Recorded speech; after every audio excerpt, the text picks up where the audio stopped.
Então vamos para o exemplo, senhores. Vamos supor que o Isaías, a Márcia e o pequeno me xingam. Eu fico muito brava. E eu quero começar uma ação penal contra a Márcia, o Isaías e o pequeno. Só que depois que eu ofereço a queixa-crime, eu penso, putz, acho que o Zazá é meu chefe. Não seria prudente da minha parte iniciar uma ação penal e continuar com uma ação penal contra o meu próprio chefe.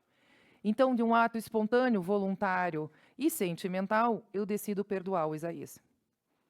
Se eu perdoar o Isaías, eu vou estar automaticamente perdoando o pequeno e a Márcia. Eu não preciso nem direcionar o meu perdão para eles.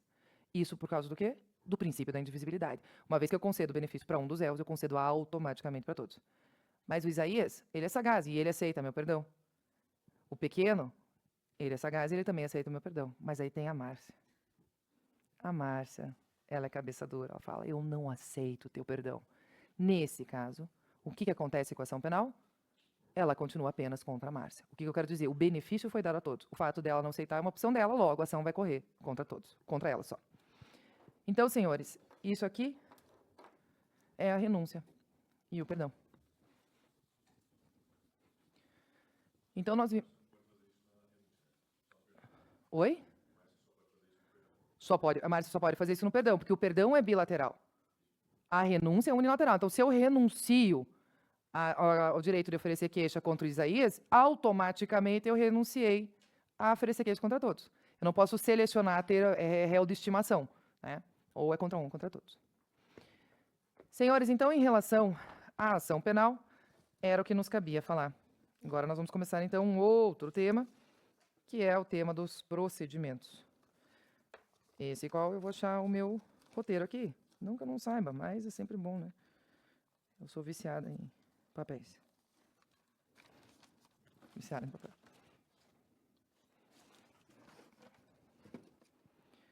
Então, vamos lá falar sobre procedimentos. Quem faz caderno, quem está fazendo caderno, eu aconselho vocês a deitarem o caderno.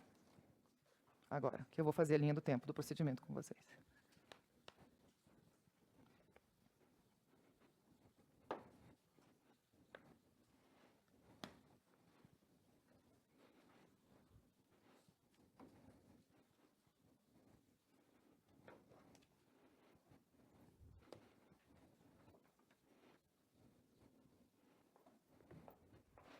Então, vamos lá, senhores. Nosso próximo tema é esse aqui. Procedimentos. Nós já vimos como a gente inicia uma ação penal. Nós já vimos, aliás, as espécies de ação penal. Só que para essa ação penal ela decorrer, eu preciso respeitar um procedimento. Então, quer dizer que nós temos procedimentos específicos no nosso Código de Processo Penal para essa ação penal ocorrer. E o primeiro procedimento que nós vamos falar é o procedimento mais completo e mais moroso que tem no processo penal, que é o procedimento comum ordinário.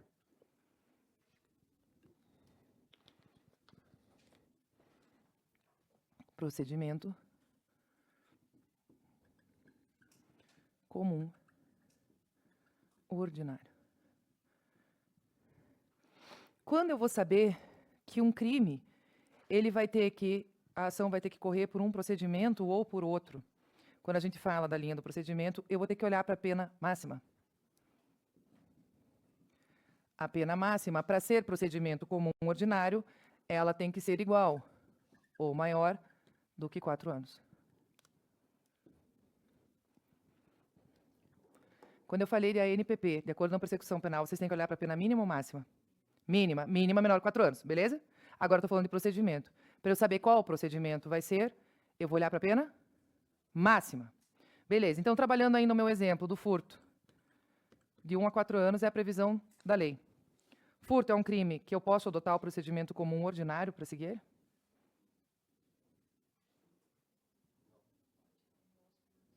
Por que não? Por que não? Para onde que vocês olham, senhores? Para a pena máxima. Qual que é a pena máxima do furto? 4 anos. Para ser procedimento comum ordinário tem que ser o quê? Pena máxima igual ou maior que 4 anos. Logo, se eu for ter uma ação penal de um crime de furto, vai seguir qual? Eu vou matar o Berg. Qual procedimento? Procedimento comum ordinário. É exatamente isso. a gente olha para a pena máxima. Professor, e se eu tenho 3 crimes no mesmo processo, o que acontece? A gente soma as penas máximas. E esse valor, somado às penas máximas, a gente vai chegar no qual procedimento que vai seguir. Então vamos lá. Como é que funciona essa linha do tempo? Primeiro eu tenho que ter um fato. Depois a gente começa a ação penal. Só que, senhores, por favor, me digam um nome. Como é que eu começo uma ação penal? Quais são as 2 peças que eu posso começar uma ação penal?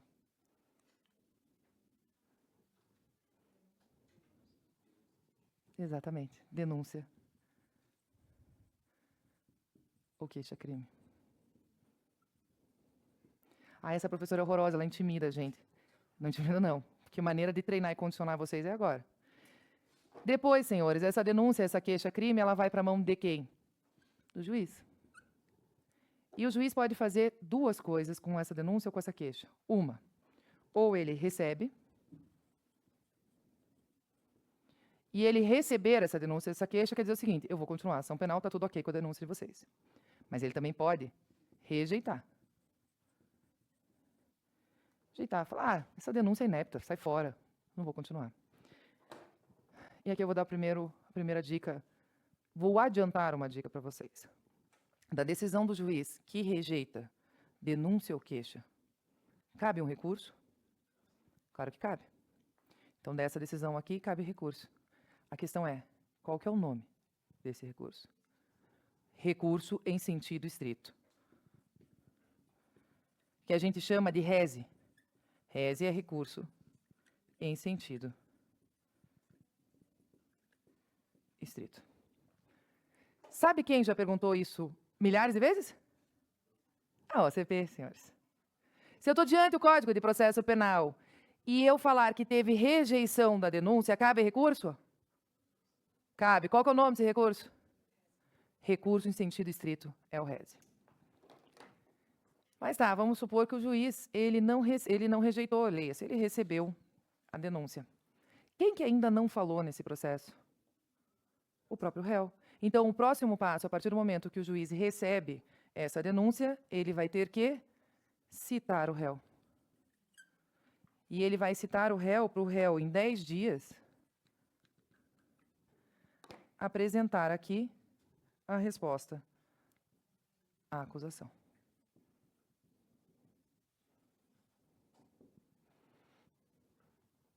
Resposta à acusação prevista no artigo 396 e 396-A do Código de Processo Penal. Então, o que é a resposta à acusação? É a primeira peça que o réu vem se apresentar no processo. Se chama resposta à acusação. Só que aqui, senhores, eu estou no meio ou eu estou no fim do processo? No meio do processo. Pontuamos isso, certo? O que eu, enquanto defesa, vou querer na resposta à acusação? Primeiro, eu vou ver teses preliminares. Ou seja, nem vou entrar no mérito ainda. Preliminarmente, tem alguma tese que eu possa invocar? Leia-se. Tem alguma nulidade? Tem alguma prova ilícita? Cabe o pedido de rejeição da denúncia ainda? Claro que eu posso pedir a rejeição da denúncia aqui. É o primeiro momento que eu estou falando no processo, eu posso pedir aqui. Esses são os pedidos que eu faço em sede preliminar. Mas no mérito, qual que é o meu pedido principal se estiver diante de uma resposta à acusação? No mérito, aqui na resposta à acusação, nós pedimos a absolvição sumária. Absolvição sumária. A absolvição sumária está prevista no artigo 397 do Código de Processo Penal. Eu falei que a resposta à acusação está no meio ou está no final do processo? No meio. Quer dizer que se eu estou no meio do processo, o meu pedido é a absolvição sumária, que não se confunde com a absolvição. Entenderam isso? Meio do processo é a absolvição sumária. Falar só absolvição no meio do processo está certo? Não. É a absolvição sumária. Professor, e por que seria pedir absolvição sumária? Ora, porque eu não falo para o juiz, em outras palavras, nem siga com esse processo para frente. Olha a minha tese de mérito aqui. O que seria uma tese de mérito na absolvição sumária? Excludente de licitude, por exemplo. Ele agiu amparado pela legítima defesa ou pelo estado de necessidade, logo é uma tese de absolvição sumária. Só que tem uma tese que eu não posso usar na absolvição sumária, se for a única tese do processo. O que eu quero dizer? Pode ser que eu só tenha uma tese que se enquadra na absolvição sumária, mas se for essa tese específica, eu não posso usar. Qual tese é essa? Da inimputabilidade.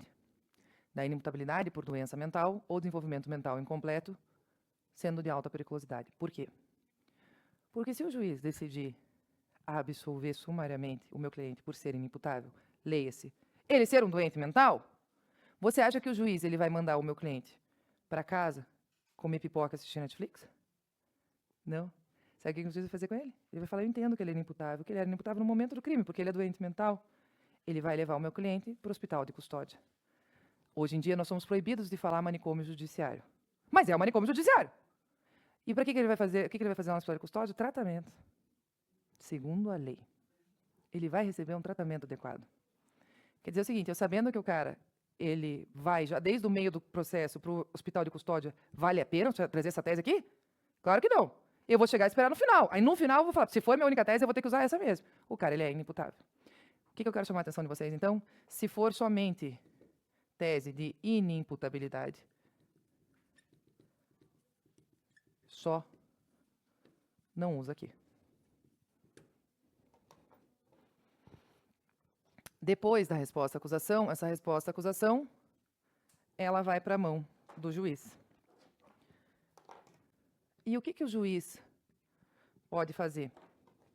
Ora, ele pode acolher todas as minhas teses, e se ele acolher qualquer tese minha, por exemplo, rejeição da denúncia, realmente eu vou rejeitar. Ou ele falar, eu vou absolver o seu cliente sumariamente, a gente nem fala de ir para frente. Acontece que o juiz, ou ele pode absolver sumariamente, ou ele pode olhar para a minha peça e falar, Tayana, vai catar coquinho. Eu não quero saber das suas teses, então eu vou designar audiência.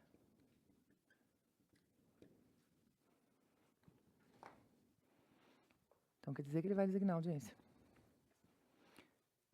Ele designa audiência. Audiência de instrução e julgamento. A audiência, segundo o artigo 400 do Código de Processo Penal, ela tem uma ordem que tem que ser respeitada sagradamente. O que eu quero dizer? Que se durante a audiência o juiz não respeitar essa ordem, essa audiência ela é nula. Então, a ordem que eu vou pôr aqui para vocês é uma ordem que tem que seguir para sempre na cabeça de vocês. Quem que é a primeira pessoa que fala numa audiência? Primeira pessoa que fala numa audiência é o ofendido. Sempre vai ser o ofendido. Se ele estiver vivo, né? Mas isso no procedimento comum ordinário. Quem que é a segunda pessoa que sobe para falar agora na audiência? São as testemunhas.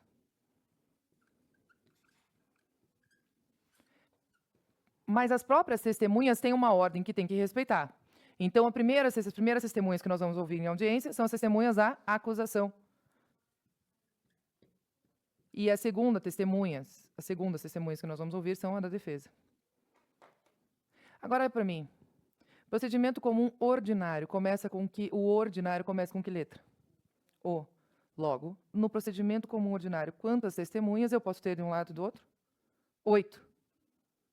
Só porque o ordinário começa com O, você vai lembrar que aqui eu posso ter 8 testemunhas de cada lado.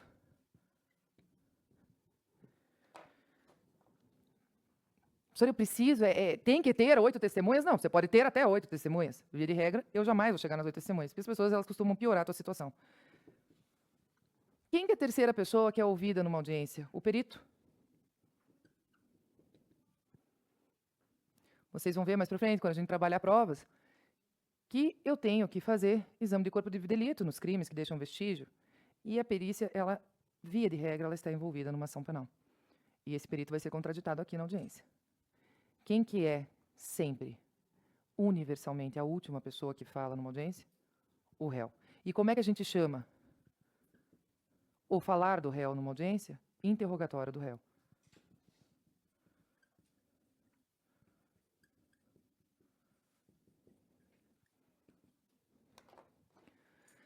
Mas agora eu fiquei em dúvida. Esse réu, ele é obrigado a falar na audiência? Não. Porque ele tem direito ao silêncio. Só que esse réu, ele tem o direito ao silêncio total ou parcial.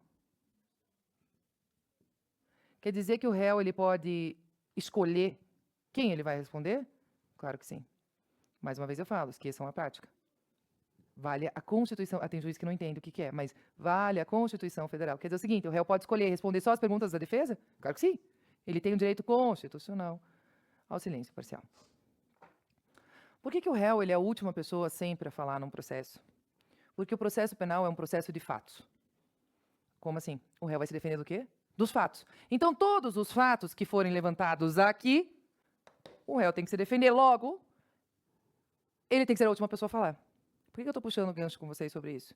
Não sou eu que estou dando aula dessa matéria, mas eu vou adiantar para vocês. Se eu tiver diante a lei de drogas, leiam os 1343 e 2006. Se vocês abrirem o artigo 57 da lei de drogas, vai dizer que o interrogatório do réu é o primeiro ato na audiência. Mas aí o STF, louco de ligeiro, foi lá e declarou isso inconstitucional. Porque o réu sempre é a última pessoa a ser ouvida na audiência. Certo? E aí o Código de Processo Penal ele vai prever que nós temos as alegações finais. E pelo Código de Processo Penal, a regra é que as alegações finais sejam orais.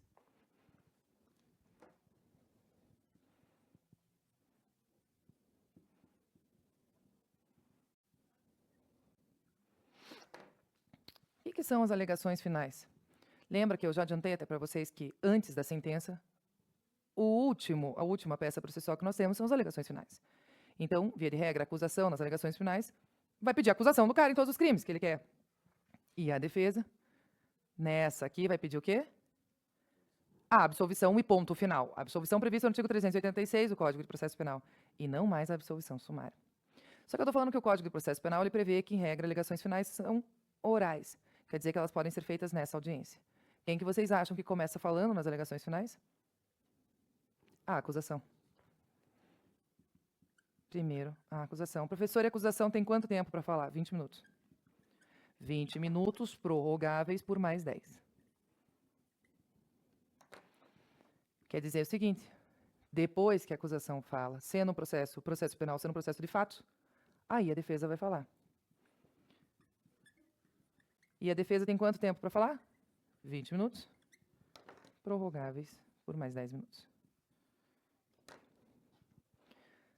Só que isso eu falei para vocês que é a regra, né? Ser alegações finais orais.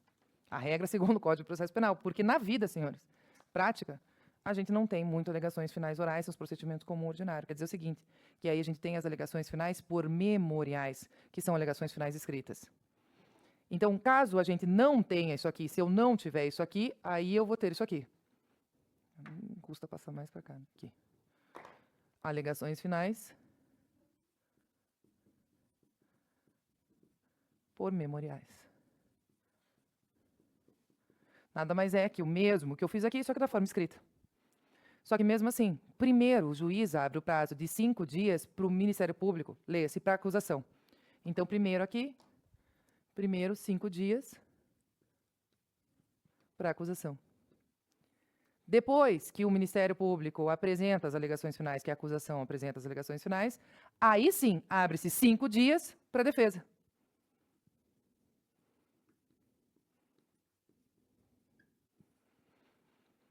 Claro, porque o defesa tem que ver as alegações do Ministério Público para eu rebater. Professora, quando que a gente tem alegações finais por memoriais? Quando eu tenho vários réus no processo, quando o processo é complexo, quando eu tenho milhares de laudas no processo, aí o juiz intima para as alegações finais por memoriais. Só que eu falei para vocês que as alegações finais é uma peça processual que ela antecede o quê? A sentença. Então, esse é o nosso próximo passo. A sentença. No procedimento comum, ordinário, ou sumário, ou até o sumaríssimo, o juiz ele pode dar 2 sentenças possíveis. Ou ele absolve, ou ele condena.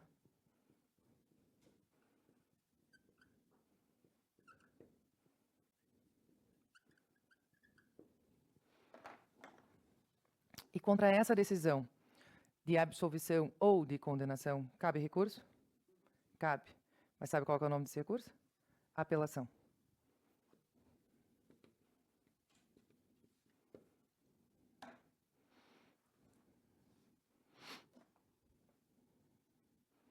Isso aqui é a linha processual do procedimento comum ordinário. Professora, eu não vou lembrar jamais dessa linha processual. Você pode me ajudar? Posso. Vou fazer um esforço absurdo para ajudar vocês. Olha para essa frase aqui. O processo é o caminho que leva o fato à sentença. O processo é o caminho que leva o fato à sentença. Vocês, que são alunos do BERC, pergunto-lhes, esse A tem crase? Sim, tem crase. Então, qual que é o macete que você vai me passar, sua maluca? É a crase. Para lembrar do caminho da linha do tempo, você vai lembrar da crase. Como assim? Como é que começa a ação penal ali? O início da ação penal é através da denúncia e queixa. Então, no começo, a gente tem uma ação penal. Leia-se, denúncia ou queixa. Depois, a ação penal vai para a mão, a denúncia ou a queixa vai para a mão do juiz. E o juiz tem que fazer o quê? Ele recebe ou rejeita. Mas se ele recebe, ele tem que fazer o quê? Citação do réu nada mais é do que chamar o réu para o processo. E ele vai citar o réu para o réu apresentar o quê? Resposta. A acusação. Se o juiz não absolve o réu sumariamente, ele vai fazer o quê? Designar a audiência. Depois da audiência, via de regra, né, porque as alegações finais, por regra, são orais, o que a gente tem? A sentença. Por isso que eu lhes apresento a crase. É o máximo que eu consigo fazer. A crase. Abram um asterisco aí no caderninho de vocês e anotem uma frase que eu vou dar para vocês, por gentileza. Os processos que apurem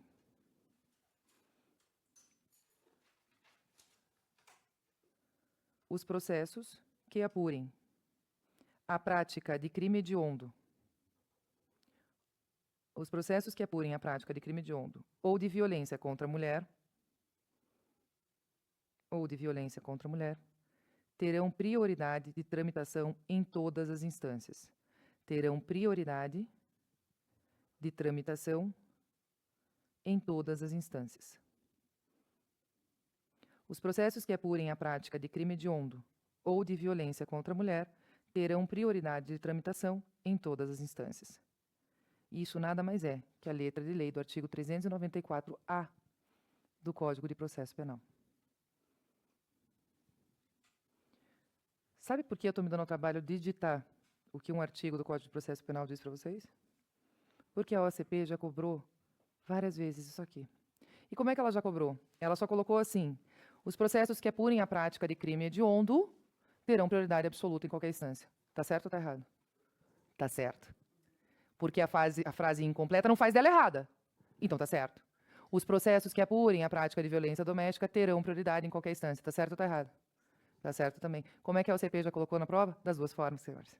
Por isso que eu fiz questão de digitar e vocês terem isso escrito no caderno. Inteligência, artigo 394-A do Código de Processo Penal. Dito isso, vocês têm 10 minutos de descanso.